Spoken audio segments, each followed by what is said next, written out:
Ini saya kutip lagi. Dia gelarnya adalah pelopor penyair Homer. Makanya puisinya dikenal sebagai Homriyat. Katanya Toha Hussein, kenapa sih kok Abu Nuwas yang disebut pemuka penyair Homer? Padahal sebenarnya banyak sastrawan penyair yang cirinya Homer atau suka minum. Katanya Toha Hussein, karena Abu Nuwas ini minum ini tidak untuk iseng, tidak untuk mumpung aku sumpek tak minum, ini kan minum hanya sekali-sekali untuk selingan. Tapi waktu Abu Nuwas muda, minum itu sudah jalan hidupnya. Ya, jadi katanya Toha Hussein, loh ini khas Abu Nuwas ini, pokoknya tidak ada hari tanpa minum. Minum itu sudah jadi jalan hidup. Jadi dia bukan selingan, dia bukan tempelan. Kalau jalan hidup tidak bisa dipisah. Nanti bisa kamu kiaskan dengan rokok ya. Kalau sudah jalan hidup tidak bisa dipisah. Jadi karena memang eksistensimu sudah menyatu dengan, kalau Abu Nuwas dengan minumnya. Kalau tidak minum bukan Abu Nuwas itu. Sama kayak kamu, kalau nggak ngerokok bukan kamu berarti.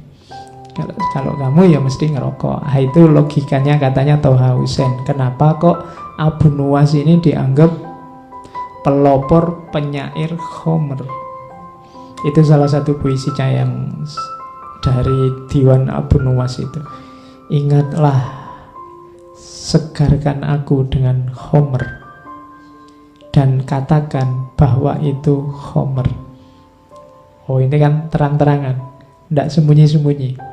Kita kadang-kadang kalau melakukan yang tidak cocok atau tidak enak, kadang-kadang kan sembunyi-sembunyi. Padahal ya kita nikmati, tapi kita tidak mau menampilkan. Tapi Abu Nuwas menyindir orang yang menikmati tapi sembunyi-sembunyi. Analoginya dengan Homer. Dan katakan bahwa Homer ya Homer, jangan kau segarkan aku dengan kerahasiaan, apabila mungkin dilakukan dengan transparan. Katanya Abu Nuwas, tak ada baiknya menutup-nutupi kelezatan dalam Homer. Itu kan dahsyat sekali. Dia ingin terang-terangan, kamu pemabuk ya? Iya. Dia terang-terangan, tidak sembunyi-sembunyi. Kalau kamu tidak suka pemabuk, ya tidak usah dekat-dekat aku, kan gampangnya gitu. Dan bagiku mabuk itu enak, kan itu. Itu Abu Nuwas. Arak adalah kenikmatan, kesempurnaan. Dan dia nikmat bahkan saat hanya duduk bersama orang-orang yang duduk meminumnya. Jadi nongkrong aja bareng sesama peminum itu sudah nikmat. Itu Abu Nuwas. Bahkan ini kontroversi luar biasa, ini ceritanya Ibnu Mandzur. Satu ketika Abu Nuwas ini masih mabuk terus sholat. Imamnya membaca Al-Kafirun, Qul ya ayyuhal kafirun. Itu jawab Abu Nuwas. Terus dia jawab labbaik. Iya. Jadi kan itu, katakan wahai orang kafir itu, yo aku ngono. Iya. Itu nyindir kita luar biasa. Kita sekarang takut disebut kafir, takut. Abu Nuwas malah, yo aku kafir ngono. Jadi katakan wahai qul ya ayyuhal kafirun, dia malah jawab. Ya. Nah, itu ya memang sedang mabuk, tapi sebenarnya cerita ini sindiran. Jadi kita semua itu biasanya kafir tidak ngaku. Kafir itu kan jenisnya banyak macam-macam. Dan Abu Nuwas ngasih contoh terang-terangan waktu sholat lagi.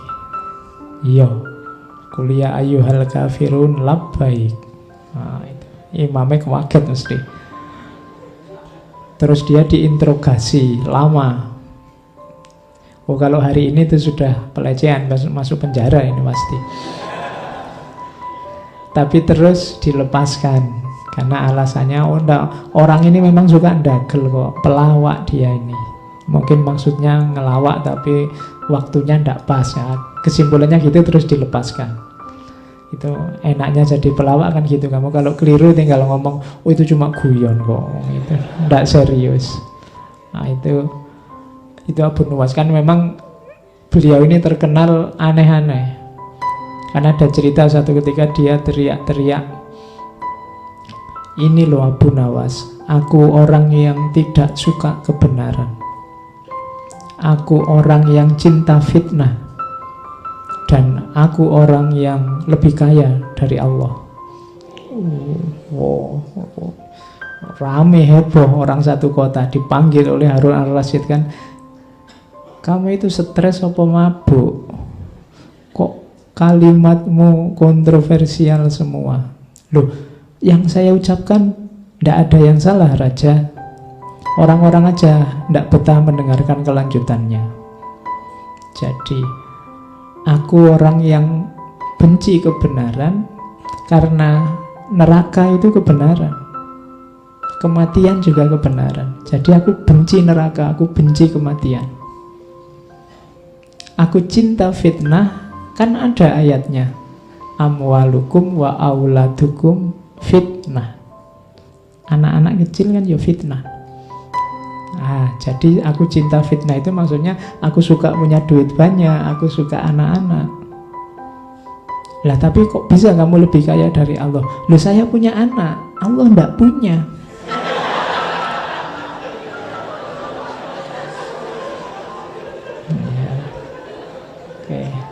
Ya kan, Allah kan lam yalid walam yulad.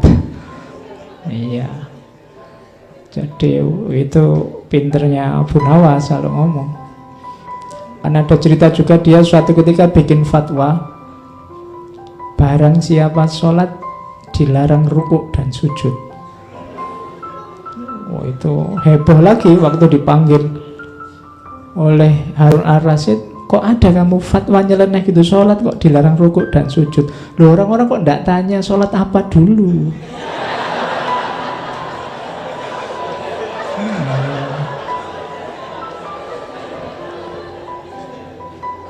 Ya, itu maksud saya kan untuk sholat jenazah. Ya mesti aja enggak pakai rukuk, enggak pakai sujud. Itu caranya Abu Nuwas untuk dekat sama raja, melakukan kritik tapi selamat. Oke, kita lanjutkan. Jadi ini gayanya. Jadi kemabukannya, wadahnya memang mabuk, tapi sebenarnya ada rahasia kritik-kritik tertentu di situ ketika dia bikin kemabukan. Nah ini yang saya bilang tadi pakai dalil. Ini salah satu puisinya. Dia bilang, biarlah masjid-masjid itu dipenuhi oleh orang yang sholat, kita minum khamr aja sepuasnya. Kenapa kok gitu? Tuhan pun tak pernah mengatakan neraka wil bagi pemabuk, tapi Tuhan justru berfirman neraka wil bagi orang yang sholat. Kan ada fawailul lil musallin, tidak ada fawailul lil pemabuk. Jadi mabuk ini mesti diucapkan waktu mabuk. Tapi ada rahasia nasihatnya. Nasihatnya apa? Hati-hati pakai ayat. Kadang-kadang saya bilang tadi, kita sering menjustifikasi kesalahan-kesalahan kita dengan ayat, dengan cara meletakkan ayat tidak pada tempatnya. Ayatnya untuk apa, kita pakai untuk apa. Kalau bisa semacam itu, kita mending tidak usah sholat. Sholat malah masuk neraka. Malah ayat yang tegas bilang bahwa pemabuk masuk neraka tidak ada. Kalau celaan pada pemabuk beberapa ayat. Ini kan sindirannya Abu Nuwas pada orang yang pakai dalil. Dalil yang tidak sekedar pakai dalil, harus pas digunakan di ruang dan waktu dan kasus yang pas. Karena kalau tidak nanti kita melakukan apa, pakai dalil apa, padahal dalil itu tidak untuk itu. Yuk kayak kamu misalnya dzalikal kitabu la raiba fihi, kitabu ya maksudnya Al-Qur'an, jangan kok pegang bukumu. Dzalikal kitabu la raiba fihi, kitabku ini, bukuku ini, tidak diragukan lagi, itu ngawur. Wong itu ayatnya untuk Al-Quran. Jadi hati-hati pakai ayat, pakai dalil. Setiap dalil ada ruang, waktu, dan konteksnya. Sama kayak sindirannya Abu Nuwas ini. Kita kan sering pakai fawailul lil musallin. Cuma kan itu nggak bisa dipotong. Alladzina hum an sholatihim sahun. Orang-orang yang sudah sholat tapi lalai. Sholat tapi lalai, jangan-jangan makomnya mirip pemabuk yang disebut oleh Abu Nuwas tadi. Oke, terus. Nah, ketika orang tanya Abu Nuwas, syairmu hampir semua isinya khomer-khomer aja. Maksudnya khomer itu minuman itu toh. Abu Nuwas bilang, siapa yang bilang? Makna khomer telah muncul tersamar, lalu ia hilang dalam ketidakpastian. Saat dicoba dijauhkan dari tatapan pelupuk mata, seketika itu terputus khayal tentangnya. Karena ingkar terhadap keyakinan, keraguan itu datang, sehingga akan kau lihat nyata selama tidak menggunakan mata kepala. Jadi ini menegaskan tadi bahwa syair-syair yang memprovokasi orang untuk mabuk dan macam-macam tadi, memaknainya tidak harus letterlock terus ayo minum minuman keras. Jadi simbolnya bisa macam-macam, wong itu samar kok. Homer itu kan simbol bagi kemabukan. Mabuk itu bisa macam-macam. Kamu bisa mabuk dunia, kamu bisa mabuk harta, kamu banyak hal bisa membuatmu mabuk. Tidak cuma Homer. Wong kamu naik bis ngadep belakang aja bisa mabuk ya. Makanya maknanya samar, tidak tegas. Ya silahkan ditafsirkan sesuai situasimu masing-masing. Tapi memang konotasi Homernya sangat terasa. Dia sering dan banyak pakai kata-kata Homer. Makanya syair-syairnya disebut Homriyan. Nah, itu pinternya Abu Nuwas. Dia menciptakan genre sendiri dalam tradisi kepenyairan.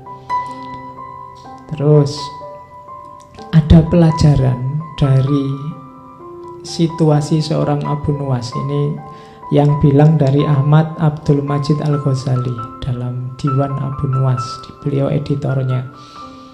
Jadi Abu Nuwas ini memang sebelum tobat itu poros hidupnya adalah ingin senang-senang.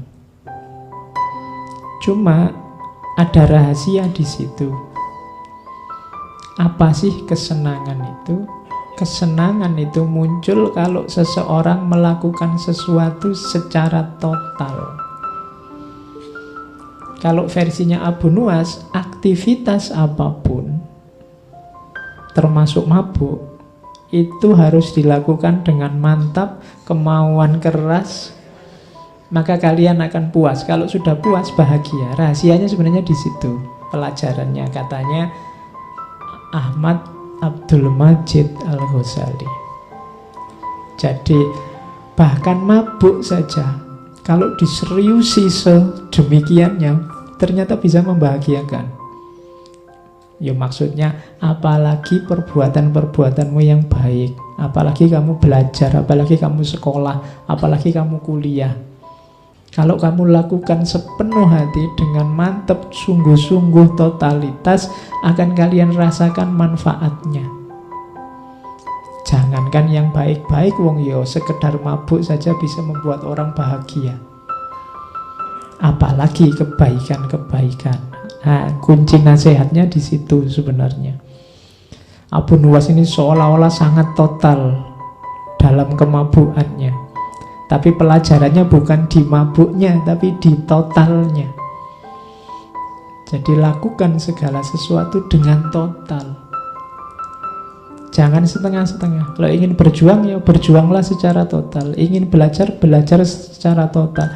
Kalian mahasiswa ada tugas bikin makalah, bikin secara total. Biar tidak menyesal. biar kamu puas. Jadi nasihatnya di situ, totalitas, bahkan dalam kemabuan.